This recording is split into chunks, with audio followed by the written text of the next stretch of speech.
ಸಿದ್ದರಾಮಯ್ಯ ಅವರ ಹೆಸರಲ್ಲಿ ರಾಮ ಇರಬಹುದು, ಆದರೆ ರಾಮನ ಗುಣ ಇದೆಯಾ ಅನ್ನುವಂಥ ಪ್ರಶ್ನೆಯನ್ನ ಸಿಟಿ ರವಿ ಅವರು ಮಾಡಿದ್ರು. ಇದಕ್ಕೆ ಕಾಂಗ್ರೆಸ್ ನಾಯಕರು ಗ್ಯಾರಂಟಿ ಉತ್ತರವನ್ನ ನೀಡಿದ್ದಾರೆ.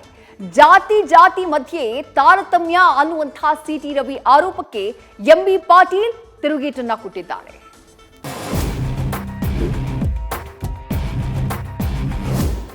10,000 ಕೋಟಿ ರೂಪಾಯಿಗಳನ್ನ ಅಲ್ಪಸಂಖ್ಯಾತ ವಿಭಾಗಕ್ಕೆ ಖರ್ಚು ಮಾಡಬೇಕು ಅಂತಕ್ಕಂಥದ್ದು. ದಲಿತರಿಗೆ ಅಂತ ಮೀಸಲಿಟ್ಟಂತ 11,000 ಕೋಟಿ ರೂಪಾಯಿನ ವಾಪಸ್ ತೆಗೆದುಕೊಂಡ್ರು. ಅಲ್ಪಸಂಖ್ಯಾತರಿಗೆ 10,000 ಕೋಟಿ ಅವರಿಗೆ ಕೊಟ್ಟರು. ಸಿದ್ದರಾಮಯ್ಯನವರ ಹೆಸರಿನಲ್ಲಿ ರಾಮ ಅಂತ ಹೆಸರಿದೆ, ರಾಮನ್ ಗುಣ ಇದೆಯಾ?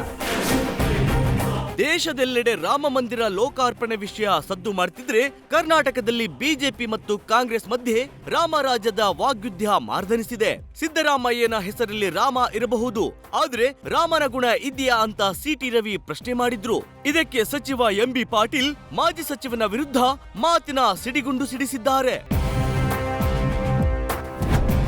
ಸಿಟಿ ರವಿ ಆರೋಪಕ್ಕೆ ಸಚಿವ ಎಂಬಿ ಪಾಟೀಲ್ ಟಕ್ಕರ್. ಕಾಂಗ್ರೆಸ್ ಸರ್ಕಾರ ಚುನಾವಣೆಯಲ್ಲಿ ನೀಡಿದ್ದ ಗ್ಯಾರಂಟಿಗಳಿಗೆ ಹಣ ಹೊಂದಿಸಲು ಎಸ್ಸಿ ಎಸ್ಪಿ ಟಿಎಸ್ಪಿ ಯೋಜನೆಯ 11,000 ಕೋಟಿ ಅನುದಾನವನ್ನ ಬಳಸಿಕೊಂಡಿತ್ತು. ಇದೀಗ ಈ ವಿಚಾರ ಮತ್ತೆ ಮುನ್ನೆಲೆಗೆ ಬಂದಿದೆ. ಸಿದ್ದರಾಮಯ್ಯನೇ ನಮ್ಮ ರಾಮ ಎಂದಿದ್ದ ಮಾಜಿ ಸಚಿವ ಆಂಜನೇಯ ಹೇಳಿಕೆಗೆ ಸಿಟಿ ರವಿ ಟಾಂಗ್ ನೀಡಿದ್ರು. ದಲಿತರ 11,000 ಕೋಟಿ ಅನುದಾನವನ್ನ ವಾಪಸ್ ಪಡೆದು ಅಲ್ಪಸಂಖ್ಯಾತರಿಗೆ 10,000 ಕೋಟಿ ಕೊಡಲು ಮುಂದಾಗಿದ್ದಾರೆ. ಒಬ್ಬರಿಗೆ ನ್ಯಾಯ, ಇನ್ನೊಬ್ಬರಿಗೆ ಅನ್ಯಾಯ ಮಾಡೋರು ರಾಮನಿಗೆ ಸಮನಾಗಲು ಸಾಧ್ಯನಾ ಎಂದು ಪ್ರಶ್ನೆ ಮಾಡಿದ್ರು. ಇದಕ್ಕೆ ಸಚಿವ ಎಂಬಿ ಪಾಟೀಲ್ ತಿರುಗೇಟು ನೀಡಿದ್ದಾರೆ. ಲೂಟಿ ಹೊಡೆಯುವುದೇ ನಿಮ್ಮ ರಾಮರಾಜ್ಯದ ಕಲ್ಪನೆನಾ ಎಂದು ಸಿಟಿ ರವಿಗೆ ಮರುಪ್ರಶ್ನೆ ಹಾಕಿದ್ದಾರೆ. ನಿಮ್ ಸಿದ್ದರಾಮಯ್ಯನವರು ಎಲ್ರಿಗೂ ನ್ಯಾಯ ಕೊಟ್ರ? ದಲಿತರಿಗೆ ಅಂತ ಮೀಸಲಿಟ್ಟಂತ 11,000 ಕೋಟಿ ರೂಪಾಯಿನ ವಾಪಸ್ ತೆಗೆದುಕೊಂಡ್ರು. ಅಲ್ಪಸಂಖ್ಯಾತರಿಗೆ ಅಂತ ಹೇಳಿ ವೋಟ್ ಬ್ಯಾಂಕ್ ರಾಜನೀತಿ ಮಾಡೋಕ್ಕೋಸ್ಕರ 10,000 ಕೋಟಿ ಅವರಿಗೆ ಕೊಟ್ರು. ಅಂದ್ರೆ ಒಬ್ಬರಿಗೆ ನ್ಯಾಯ, ಇನ್ನೊಬ್ಬರಿಗೆ ಅನ್ಯಾಯ ಮಾಡೋರು ರಾಮನಿಗೆ ಸಮ ಆಗ್ಲಿಕ್ಕೆ ಸಾಧ್ಯನಾ? ಇವರು ರಾಮರಾಜ್ಯ ಮಾಡ್ಕೊಡ್ತಾರ? ಇದೇ ರಾಮರಾಜ್ಯನ ಇವ್ರದ್ದು ಕಲ್ಪನೆ?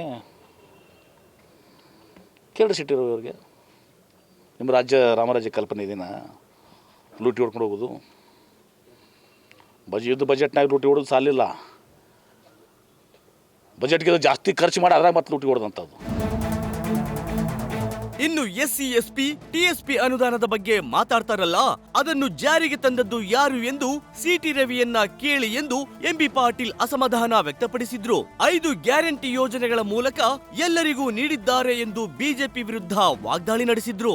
ಅವ್ರು ಏನು ಹೇಳಿದ್ದಾರೆ? ನಾವು ಎಲ್ಲ ಜಾತಿ ಧರ್ಮದವ್ರನ್ನ ಪ್ರೀತಿಸ್ತೀವಿ, ಎಲ್ಲ ಜಾತಿ ಧರ್ಮ ಸರಿಸಮಾನ ಕೊಂಡ್ಕೊಳ್ತೀವಿ. ಈಗ SCP TSP ಯಾರು ತಂದ್ರಪ್ಪ? ಕೇಳ್ರಿ ಸಿಟಿ ರವಿಗೆ. 24% ಅವ್ರ ಜನಸಂಖ್ಯೆ ಅನುಗುಣವಾಗಿ ಮೊದಲು 7,000 ಕೋಟಿ ರೂಪಾಯಿ ಇತ್ತು, ಇವತ್ತು 30,000 ಕೋಟಿ ರೂಪಾಯಿ. ಪ್ರತಿ ವರ್ಷ ಅದು ಹೆಚ್ಚಾಗಬೇಕು, ಇವರು ಅವ್ದೇ ಕಡಿಮೆ ಆಯ್ತದು. ಕೇಳ್ರಿ ಅದನ್ನು ಎಷ್ಟು ಯಾರು ಮಾಡಿದ್ರು ಅಂತೇಳಿ. ಅಲ್ಪಸಂಖ್ಯಾತರಿಗೂ ಕೊಡ್ತೀವಿ, ಬಹುಸಂಖ್ಯಾತರಿಗೂ ಕೊಡ್ತೀವಿ, ಎಲ್ಲ ಬಡವರಿಗೆ ಈಗ ಅನ್ನ ಭಾಗ್ಯ ಅದ. ಅದ್ರ ಲಿಂಗಾಯತರು ಬರ್ತಾರೆ, ಒಕ್ಕಲಿಗರು ಬರ್ತಾರೆ, ಬರಂಗಿಲ್ವಾ? ಗೃಹಲಕ್ಷ್ಮಿ ಯೋಜನೆ ಅದ, ಅದಕ್ಕೆ ಎಲ್ಲರೂ ಬರಂಗಿಲ್ವಾ? ಉಚಿತ ಬಸ್ನಾಗ ಏನು ಬರೀ ಮುಸ್ಲಿಮ್ಸ್ ಅಡ್ಡಾಡ್ತಾರ? ಒಟ್ಟಾರೆ ಕಾಂಗ್ರೆಸ್ ಮತ್ತು ಬಿಜೆಪಿ ನಾಯಕರ ರಾಮರಾಜ್ಯದ ರಾಜಕೀಯ ಬಣ್ಣದ ಮಾತುಗಳು ಕನ್ನಡಿಗರಿಗೆ ಅರ್ಥವಾಗದೇ ಇರೋದು. ಯಾರು ನ್ಯಾಯ ಅನ್ಯಾಯ ಮಾಡಿದ್ದಾರೆ ಅನ್ನೋದನ್ನ ಜನರೇ ತೀರ್ಮಾನಿಸುವ ಕಾಲ ಹತ್ತಿರದಲ್ಲೇ ಇದೆ.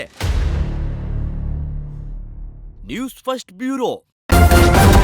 ನ್ಯೂಸ್ ಫಸ್ಟ್ ನಿರ್ಭೀತಿಯಿಂದ ನಿಮ್ಮ ಪರವಾಗಿ.